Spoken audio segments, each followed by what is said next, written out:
ஒரு பெரிய பசுமையான காட்டில் பல விலங்குகளும் சந்தோஷமாக வாழ்ந்து கொண்டிருந்தன.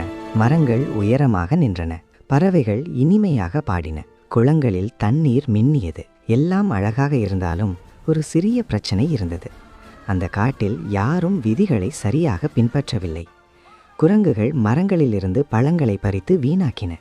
மான் தண்ணீர் குடிக்க வரும்போது சில நேரங்களில் பயந்து ஓடிவிட்டது. யானைகள் பெரிய பாதையில் நின்றதால் மற்ற விலங்குகள் செல்ல முடியாமல் தவித்தன. பறவைகளும் சில சமயம் சண்டை போட்டுக்கொண்டன. இப்படி தொடர்ந்தால் காடு அமைதியை இழந்துவிடும் போல இருந்தது. அப்போது வயதான அறிவுள்ள ஆந்தை எல்லா விலங்குகளையும் ஒன்றாக கூப்பிட்டது. காடு நல்லபடியாக இருக்க ஒரு தலைவன் தேவை என்று அனைவரும் எண்ணினார்கள். அதனால் தேர்தல் நடத்த முடிவு செய்யப்பட்டது. 3 விலங்குகள் போட்டியிட்டன: சிங்கம், நரி, யானை. சிங்கம் தனது பலத்தை காட்டியது. அது காடு பாதுகாப்பாக இருக்கும் என்று அனைவரும் நினைக்கச் செய்தது. ஆனால் சில குட்டி விலங்குகள் அதன் சத்தத்தை கேட்டு சற்றே பயந்தன. நரி மிகவும் புத்திசாலித்தனமாக நடந்தது. அது எல்லாரிடமும் நன்றாக பேசிக்கொண்டது.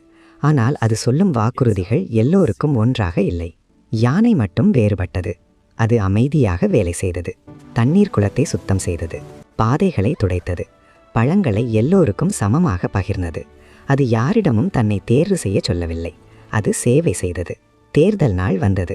எல்லா விலங்குகளும் வரிசையில் நின்று யோசித்து வாக்களித்தன. அவர்கள் பேசுபவர்களை அல்ல, செயல்படுபவரை நினைத்தனர். அமைதியாக உதவிய யானையை நினைத்தனர். இறுதியில் யானை வெற்றி பெற்றது.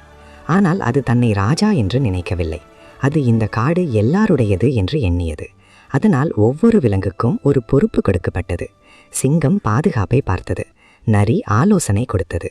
குரங்கு தகவல்களை பகிர்ந்தது. ஆந்தை நீதியை காத்தது. அந்த நாளிலிருந்து காடு அமைதியாகியது. எல்லோரும் விதிகளை மதித்தனர். ஒன்றாக வாழ கற்றுக்கொண்டனர். இந்த கதை நமக்கு சொல்லும் பாடம் என்னவென்றால், பெரியதாக பேசுவது முக்கியமில்லை.